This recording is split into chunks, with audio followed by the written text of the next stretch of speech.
हो या ना हो, हमारा काम चल जाएगा। हमारे जीवन में कोई चीज ना हुई तो उसके बिना हमारे जीवन में काम चल जाएगा। लेकिन अगर हमारे जीवन में सदगुरु का रहम करम ना हुआ, अगर हमारे जीवन में सदगुरु की रहमत ना हुई, अगर हमारे जीवन में सत्संग सेवा और सुमरन ना हुआ, तो हम लाख दुनिया की कितनी भी नियामतें इकट्ठी कर ले, हम लाख दुनिया की कितनी भी उपाधियां इकट्ठी कर ले, हम दुनिया की कितनी भी उपलब्धियां इकट्ठी कर ले, हम दुनिया की कितनी शान और शौकत प्राप्त कर ले, तो मैं समझता हूँ वो सत्संग जी ना के बराबर है। क्योंकि ये जीव ना यहाँ पर कुछ लेकर आया है, ना ये यहाँ से कुछ लेकर जाएगा। जो कुछ इसने लिया है यहीं से लिया है, और यहीं पर उसको इस्तेमाल करके जाते जाते जब संसार से बाय बाय करता है तो सब कुछ यहीं पर छोड़ जाता है। इसके साथ में जो जाता है वो इसका जो किया गया जो सत्कर्म है, अपने जीवन काल में किया गया जो पुण्य है, अपने जीवन काल में संतों महापुरुषों का किया गया दर्शन दीदार है, अपने जीवन काल में परमेश्वर की सुनी और सुनाई गई चर्चा है, ये ही इसके साथ जाएगी और इसके अनुसार ही इसके साथ संग जी सदगति होगी। अंतमता सो अंतगता, यह हमारे संतों महापुरुषों ने वाणी में बड़ा स्पष्ट तौर से बताया है कि अंतिम समय में जैसी हमारी मति होगी, जिसका हम ध्यान करेंगे, हम अंततः वहीं पर पहुंच जाएंगे। जिसका ध्यान करेंगे, संसार का ध्यान करेंगे, तो संसार में फंसे रहेंगे। संसार में तो 84 लाख जन्मों से फंसे ही रहे हैं। तो अब तो हमने साथ संगत जी, संसार में तो हम लोग रह ही रहे हैं, संसार कहीं नहीं भागता है, ये संसार यही रहेगा। तो अब तो हमने ये जो परमेश्वर है, ये जो कण कण में व्यापक सत्ता है, जो रोम रोम में रमा हुआ राम है, जो हमारे दाएं बाएं आगे पीछे ऊपर नीचे इस कण कण के अंदर जो रसा और बसा हुआ ये जो परम चैतन्य परमेश्वर है, परमात्मा है, अल्लाह, गॉड, वाहिगुरु, जो भी हम अपने अपने नामों से इसको कह रहे हैं, इसको हमने जान लेना है, इसकी पहचान कर लेनी है और अंततः साथ संगत जी हमने इसी के साथ एक रूप हो जाना है। सो हमने ये बड़ी बात ही समझ लेना है। ये साथ संगत जी हमने बड़ी बात ही समझ लेना है कि ये काम अगर हमारा ना हुआ तो ये समझ लेना कि हमारे सारे का सारा किया गया बेकार चला जाएगा। तो इसलिए साथ संगत जी हमने इस बात को अच्छी तरीके से समझना है। हमारे जो पूजा पाठ जप तप संयम साधनाएं करते हैं, कितनी मेहनत करते हैं, उसका हमें फल मिले या ना मिले कोई गारंटी नहीं है। लेकिन सत्संग में आकर हमने कुछ भी करने की जरूरत नहीं होती। सिर्फ सत्संग में आकर हम लोगों को शांति प्रिय ढंग से बैठना होता है, और जहां पर सत्संग होता है, परमेश्वर की चर्चा होती है, प्रभु की लीला का बखान होता है, परमेश्वर के गुणों का बखान होता है, वहां पर एक ज्ञान की धारा बहती है, एक सुकून शांति और आनंद की एक अविरल धारा बहती है।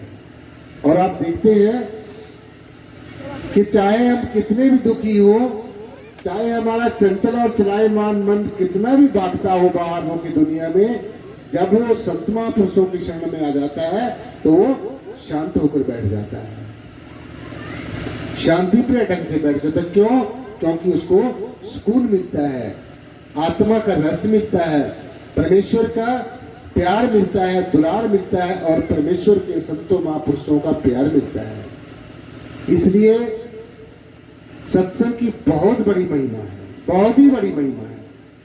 सभी संतों महापुरुषों ने सत्संग को बहुत ही बड़ा बताया है। जैसे हम पानी के पास जाते हैं और पानी में अपना हाथ डुबो देते हैं, पैर उसमें डुबो देते हैं, तो पानी का जो गुण है, जो ठंडक देना है, वो हमें स्वतः ही मिल जाता है। हम पानी से कहते नहीं है कि आप हमें ठंड दो। जब हमें प्यास लगती है तो हम पानी पीते हैं, हम ये पानी से कहते नहीं है कि आप मेरी प्यास बुझा दो। पानी का स्वभाव होता है कि वो आपकी प्यास को बुझा देता है। ठीक इसी प्रकार से जैसे ही हम अग्नि के पास जाते हैं तो अग्नि किसी की अच्छाई नहीं देखती, किसी की बुराई नहीं देखती, किसी की जाति नहीं देखती, किसी का धर्म नहीं देखती, किसी का वर्ण नहीं देखती, किसी की अमीरी नहीं देखती, किसी की गरीबी नहीं देखती। अग्नि का जो धर्म है, अग्नि का जो गुण है, वो तप्त देना है और वो तप्त देती है। सूर्य के जब हम कांटेक्ट में जाते हैं, सूर्य हम सबको अपनी तप्त देता है। चंद्रमा के सानिध्य में जब हम जाते हैं तो चंद्रमा हमें अपनी शीतलता देता है।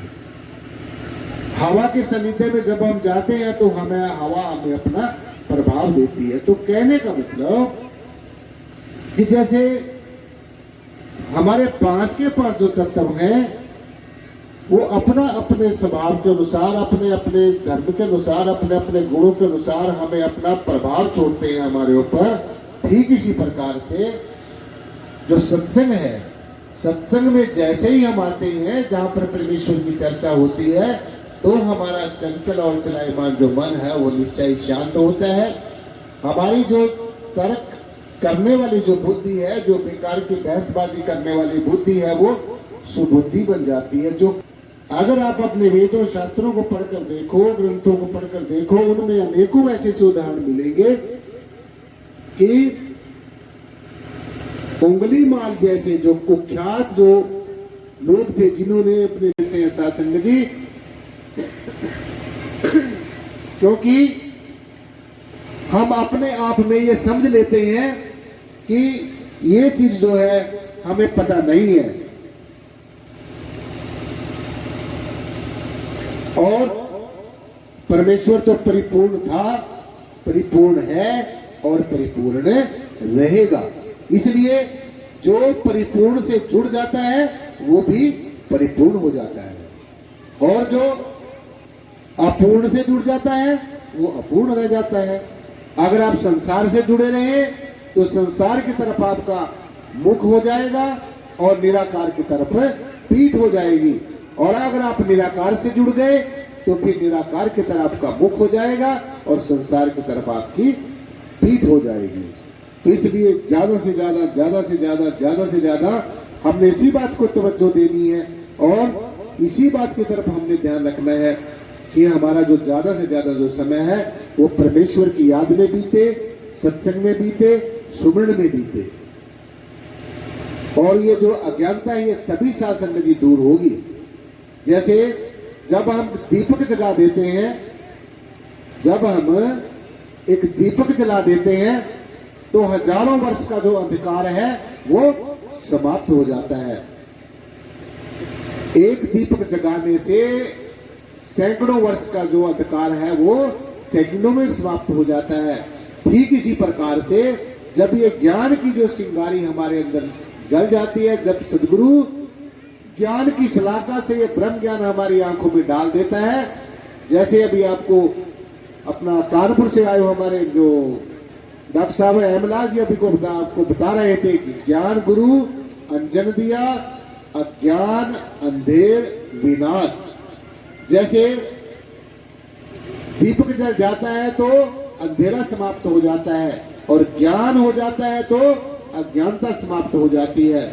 तो जो काम 88 हजार वर्ष तपस्या करके, अघोर साधनाएं करके, जप तप संयम और साधनाएं करके, तरह तरह के व्रत और उपवास रख के जो संत महापुरुष परमेश्वर के इस रहस्य को नहीं जान सके, तो उस रहस्य को हमारे सदगुरुदेव ने, परम पूजनीय सदगुरुदेव बूटा सिंह जी महाराज, परम पूजनीय सदगुरुदेव मेहताब सिंह जी महाराज, परम पूजनीय सदगुरुदेव लक्ष्मण सिंह जी महाराज, से जो ये ज्ञान चला रहा है साध संगत जी, हमारे सदगुरुओं ने इस रहस्य को, इस गुत्थी को एक पल भर में खोलकर हमें बता दिया। और जिसको 88 हजार वर्ष तपस्या करके भी रहस्य को नहीं समझ सके थे, तो हमारे सदगुरुदेव ने एक पल भर में इस रहस्य को खोलकर बता दिया। और जिस परमेश्वर को हम ढूंढते फिरते थे, जगह जगह ढूंढते फिरते थे, तरह तरह के कृत्यों से जिसको हम खुश करना चाहते थे, सदगुरु ने ऐसा रहमो कर्म किया, हमारे ऊपर ऐसी दया मेहर की कि एक पल भर में साध संगत जी इस रहस्य को खोलकर बता दिया। और ये जो रहस्य है, जब हमारी समझ में आ गया, अब हमें ऐसा लगता है कि जिसको हम ढूंढते फिर रहे थे, ये सत्ता तो हमेशा हमारे साथ थी, ये तो हमारे अंग संग था, लेकिन बस हमें जो हमारी अज्ञानता का पर्दा हमारी आंखों के आगे था, उसके कारण हमें इस रहस्य का पता नहीं था। जब सदगुरु दया करता है तो फिर हमारी जो सुप्त अवस्था में जो पड़ी हुई जो आत्मा है, हमारे अनंत में अंतर में अनेकों शक्तियां सुप्त अवस्था में जो सोई हुई अवस्था में पड़ी हैं, जब ये ज्ञान की चिंगारी हमारे अंदर लग जाती है, ये जो ज्ञान जागृत हो जाता है, तो अनेकों शक्तियां हमारे अंदर साध संगत जी जागृत हो जाती हैं। और हमारे जो जीवन में जो काम हम सालों तक नहीं कर सकते थे, वो काम वो महीनों में हो जाता है। और जो महीनों में नहीं कर सकते थे, वो दिनों में हो जाता है। और जो दिनों में नहीं कर सकते थे, वो मिनटों सेकंडों में हो जाता है। तो सदगुरु की साध संगत जी कहाँ तक महिमा गाएं? सदगुरु की महिमा बहुत अनंत है। हरि अनंत, हरि कथा अनंता। जितनी भी सदगुरु की महिमा गाई जाए उतनी ही कम है। सो आज का जो सत्संग है, आप इस सभी संतों महापुरुषों के आपने वचन सुने। सो आज के सत्संग का जो सारा श्रेय है साध संगत जी, वो हमारे जो बहुत ही परम आदरणीय है, पूजनीय है, जो मेरे बगल में साध संगत जी महात्मा जी बैठे हैं, नंद किशोर जी महाराज, जो हमारे यहाँ के बिहार के, झारखंड के जो अध्यक्ष महोदय हैं, और मेरे दाएं बाएं अगल बगल में जितने भी संत महापुरुष बैठे हैं, और जो भी अपनी बहनें अपने संदेश देकर गई हैं, आज सबने कितना अच्छा ये उपराला किया है, यहाँ पर कितनी खाने पीने की व्यवस्था की है, बैठने की व्यवस्था की है। सो मैं सदगुरु भगवान के पावन श्री चरणों में यही अरदास करूंगा, हे सदगुरु, आज के सत्संग के लिए जो जिन्होंने भी यहाँ पर अपना अपना योगदान डाला है, चाहे वो तन से योगदान किया है, चाहे वो मन से किया है, धन से किया है, किसी भी तरीके से आज के सत्संग को सफल करने के लिए, आज के इस कार्यक्रम को सफल करने के लिए जो यहाँ पर योगदान सबने, बहनों ने, भाइयों ने डाला है, इस गुरुदेव उनके अपना अपना रहमो कर्म करना। और जितने जिस भी खजाने से उन्होंने जो माया खर्च की है इस प्रोग्राम में, उसके खजाने को कई गुना, हजारों गुना उसके खजाने को भरपूर करना। और आगे आने वाले समय के सदगुरु ये सभी के ऊपर अपना दया भरा हाथ रखना, ताकि आगे आने वाले समय में भी ये सत्संग ऐसे ही बढ़ चढ़ कर आप लोग हिस्सा लें, और यहाँ पर बिहार में और भी बढ़ चढ़ कर इस निराकरी जागृति मिशन का ये प्रचार हो, इस ब्रह्म ज्ञान की जो ये धारा है यहाँ पर बहे, और सब लोगों के दिलो दिमाग में ये साध संगत जी जागृति आए। क्योंकि ये जो ब्रह्म ज्ञान है, इससे श्रेष्ठ कोई चीज नहीं है, सबसे श्रेष्ठ यही है। ना ही ज्ञानेन सदृश पवित्र माहि विद्यते। यानी कि अगर संसार में